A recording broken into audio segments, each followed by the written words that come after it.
j'ai envie de dire d'un traumatisme à un autre. Nous avons du plaisir à retrouver Monsieur Marcel Toyi avec nous aujourd'hui. Comment? C'est un tsunami qui arrive. Hein. Voilà, on a déjà été secoué tout à l'heure. On va être secoué d'une autre manière.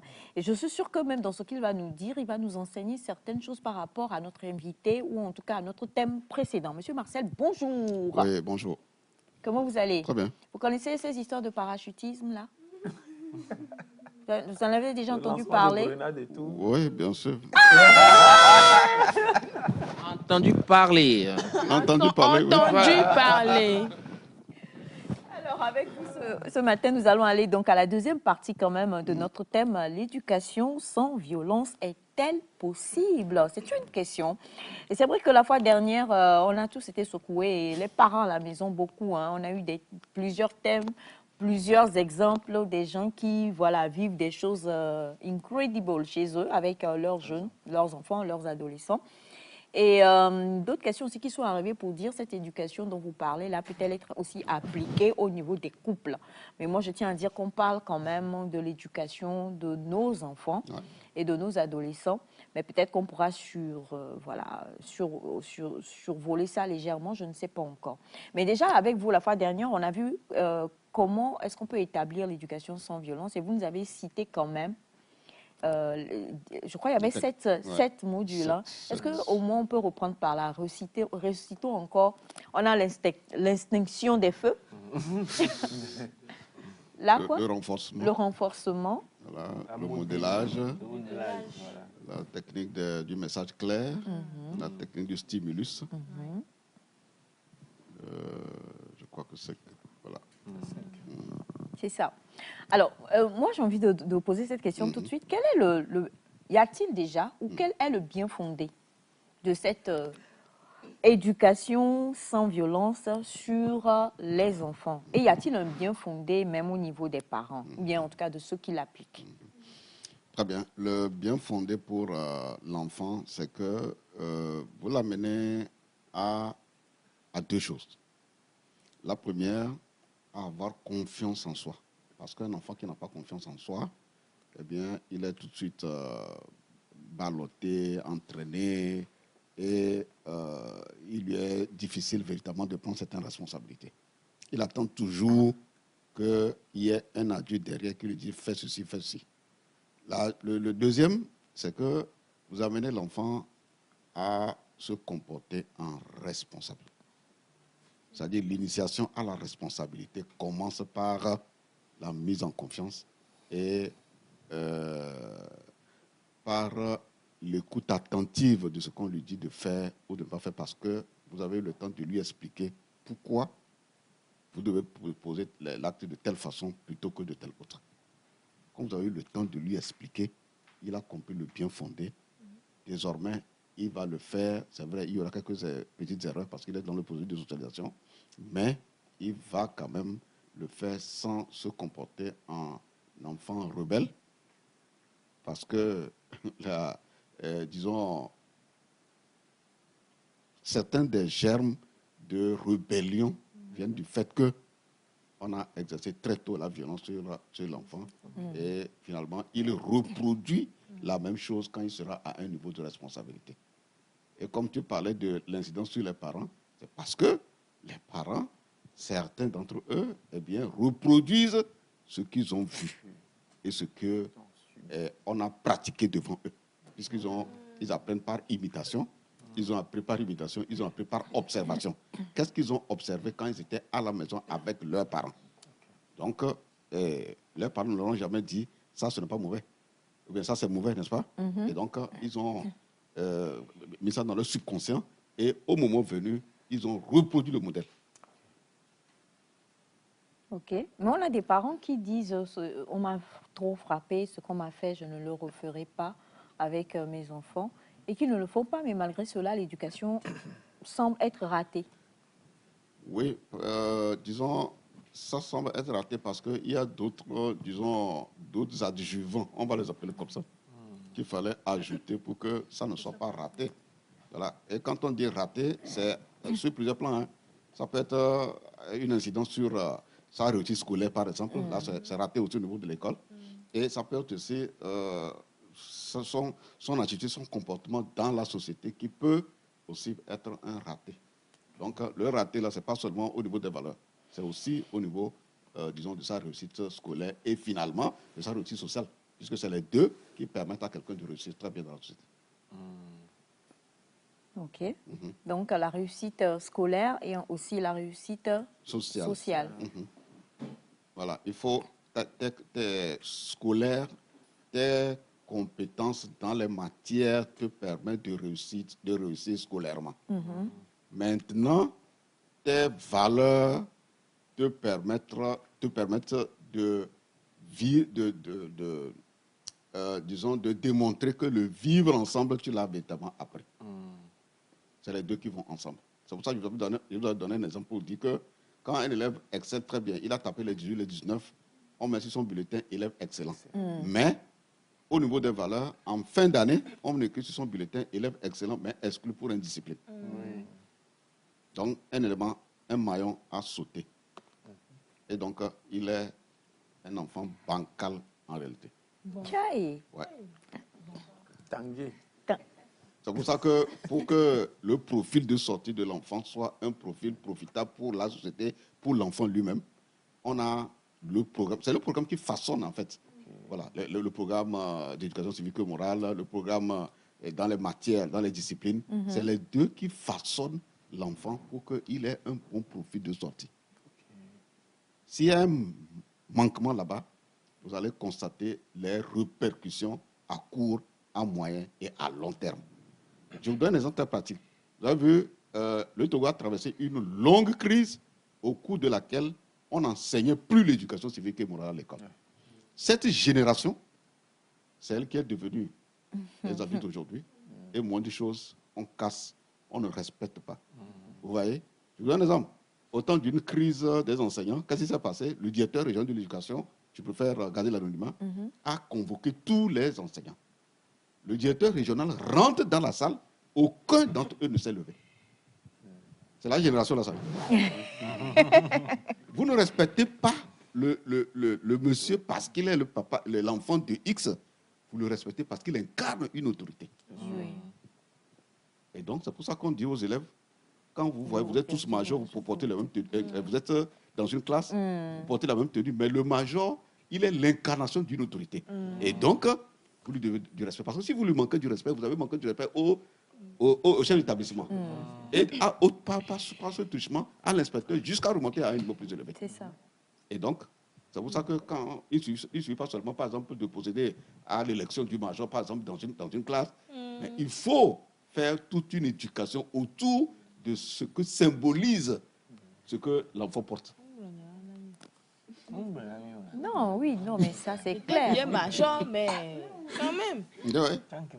Pourquoi vous devez le respecter? Pourquoi, de quelle façon vous devez collaborer avec lui? Parce qu'il est l'incarnation. Le jour où ce manteau saute, il devient élève, bon, disons, comme les autres. Mais tant qu'il porte ce manteau, eh bien, il n'est plus la même personne.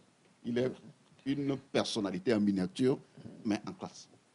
Parce qu'il vous donne des ordres, pas venant de lui, mais venant de l'incarnation du pouvoir qu'on lui a conféré. Alors, qu'est-ce que vous avez à dire sur... parce que c'est un thème qui fait couler vraiment, qui va continuer à faire couler beaucoup d'encre et beaucoup de salive, parce que nous campons vraiment sur les anciennes méthodes, et beaucoup disent qu'ils ne croient absolument pas.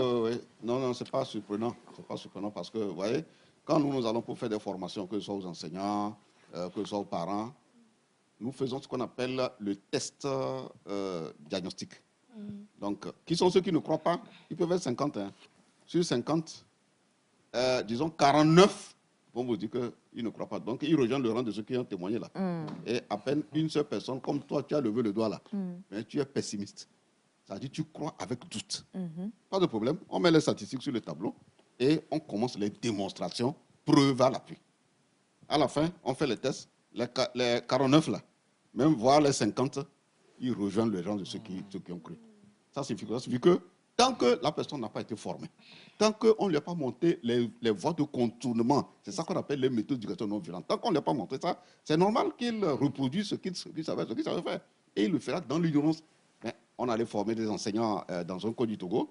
Je vous dis qu'un chef d'établissement du primaire a versé les larmes que franchement, s'il avait cette formation-là, il n'allait pas faire des dégâts sur les enfants. Que lui, là, vraiment massacré les enfants. Il les a battus. C'est ce qu'il connaissait. C'est ce qu'il connaissait. Il ne connaît pas autre chose que ça. C'est pour ça que la formation elle est très importante. Vous voyez, quand vous voulez éliminer la violence, que ce soit dans la société et autres, ne vous contentez pas seulement des sensibilisations. Ça ne marchera pas, disons, à la hauteur de ce que vous voulez. Il faut faire des formations d'abord. C'est la formation, c'est au cours de la formation qu'il y aura des de simulation où ils vont apprendre les méthodes de modélage, l'importance de la communication, les méthodes de message clair, toutes les méthodes dont nous parlons. C'est au cours de ça qu'il va apprendre. Et quand il va appliquer, que ce soit à la maison ou bien à l'école, eh bien, il se rendra compte que franchement, ça, c'est maintenant qu'il est un vrai enseignant. Nous sommes allés former aussi des enseignants, des inspecteurs et des conseils pédagogiques quelque part. Et c'était sur 3 jours. Le deuxième jour, un conseil pédagogique, dès qu'on a commencé la deuxième séance, il a fait le témoignage qu'il est rentré à la maison et sa femme, ils ont 2 enfants, sa femme lui dit de taper la seconde. Et comme on lui a dit que la communication est une méthode pour éviter la violence, il a appelé la seconde, il dit viens. Qu'est-ce qui s'est passé? Et puis maman dit je suis tapé.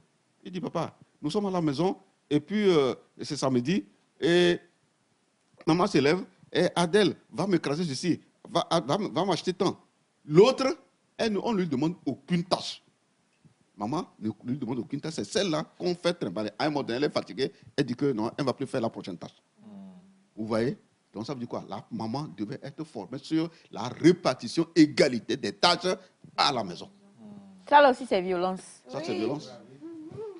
Violence et torture psychologique. Il faut former donc les parents à la répartition égalitaire des tâches domestiques à la maison.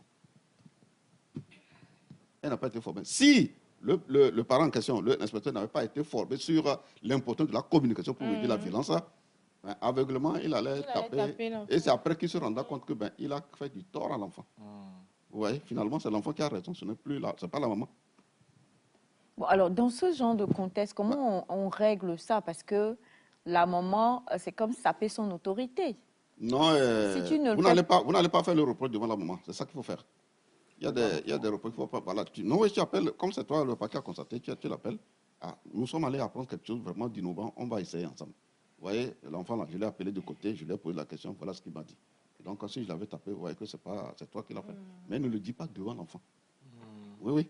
Si tu ne veux pas que l'autorité de la maman soit affaiblie, il ne faut pas le dire devant la maman. Donc tu l'appelles de côté, puis tu lui dis ça. C'est cela. Hein? À l'enfant, on lui dit quoi?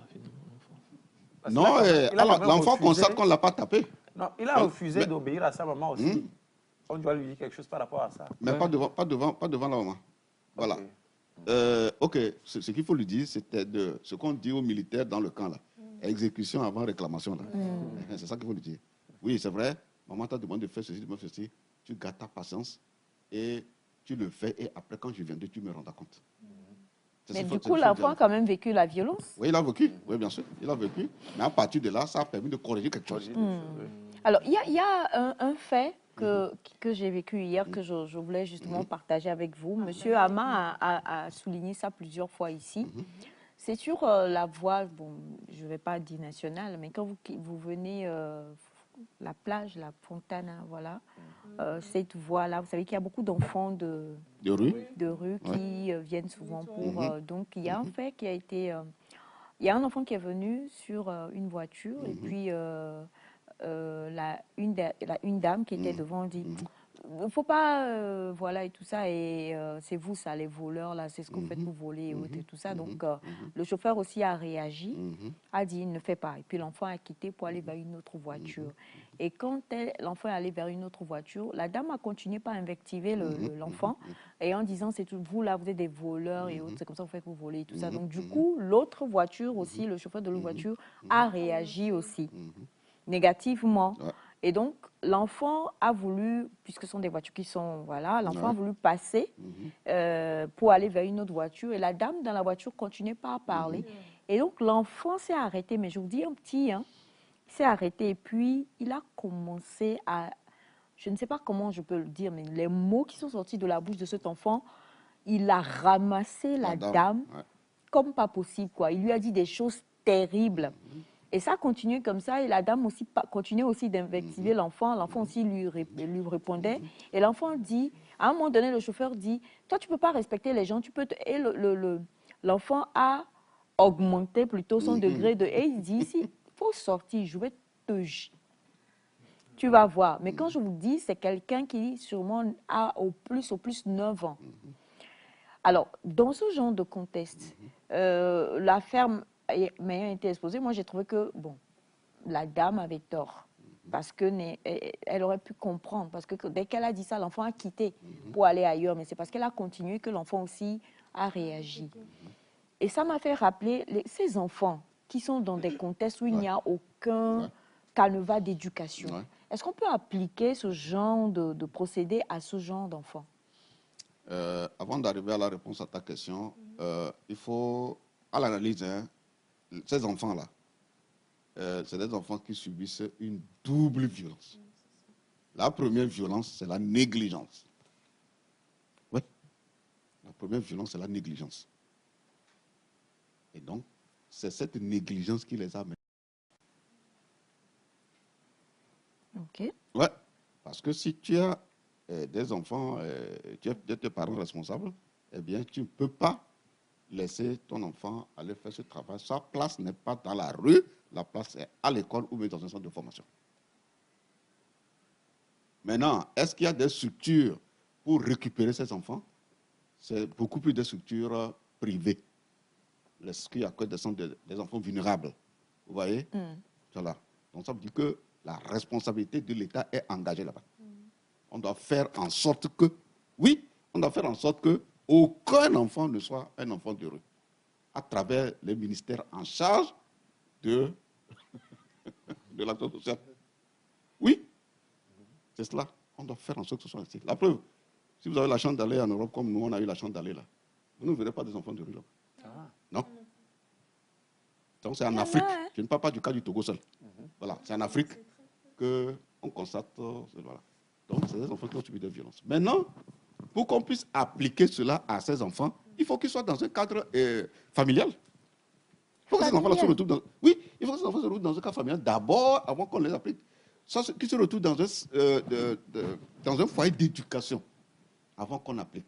Donc, on doit les réinsérer à l'école, et c'est à l'école qu'on va leur apprendre cela. Et maintenant, s'ils sont en famille, les parents doivent être porteurs de ces valeurs et doivent connaître cela pour pouvoir les appliquer.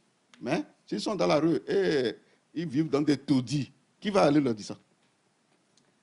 Mais ça veut dire que c'est des cas perdus d'avance, selon ce que vous dites. Parce qu'eux, ils sont dans les rues actuellement. Oui, il y a ce qu'on appelle, les témoins secourables. Témoin secourable, c'est quelqu'un qui a eu pitié de cet enfant ou de ses enfants. Il s'est dit non, ces enfants-là, je peux faire quelque chose. Et donc, il récupère les enfants. Il peut les amener peut-être chez lui ou bien dans un centre, les inscrire quelque part, etc. Et on leur donne une nouvelle éducation, on doit les reformater.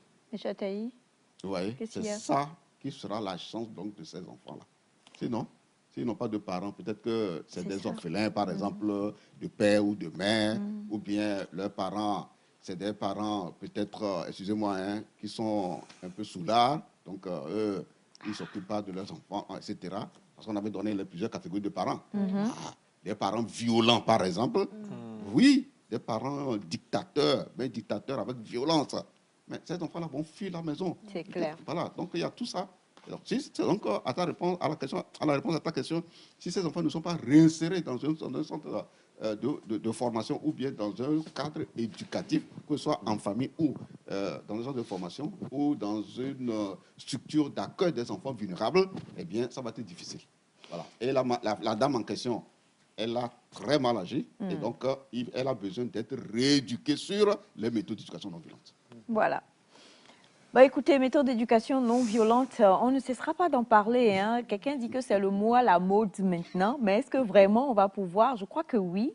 On retrouvera Monsieur Marcel pour qu'il nous dise comment est-ce qu'on peut avoir ces méthodes-là en personne lambda. Forcément, parce que tout le monde n'ira pas à une formation. Bien sûr. Mais d'ici là, vous pouvez aussi peut-être... Mais c'est la formation en ligne que vous êtes en train de leur donner. Le fait Exactement. d'appeler quelqu'un. Oui, c'est ça. Alors, peut-être un numéro avant qu'on ne se quitte. Non, le Nous numéro sommes à la fin. 90 01 64 90. 90 01 64 90. De manière non violente, Monsieur Jacques, merci infiniment. Pas de parachute aujourd'hui dans les jours, dans les foyers à Lomé. Et puis, portez-vous bien. Bye bye et à demain.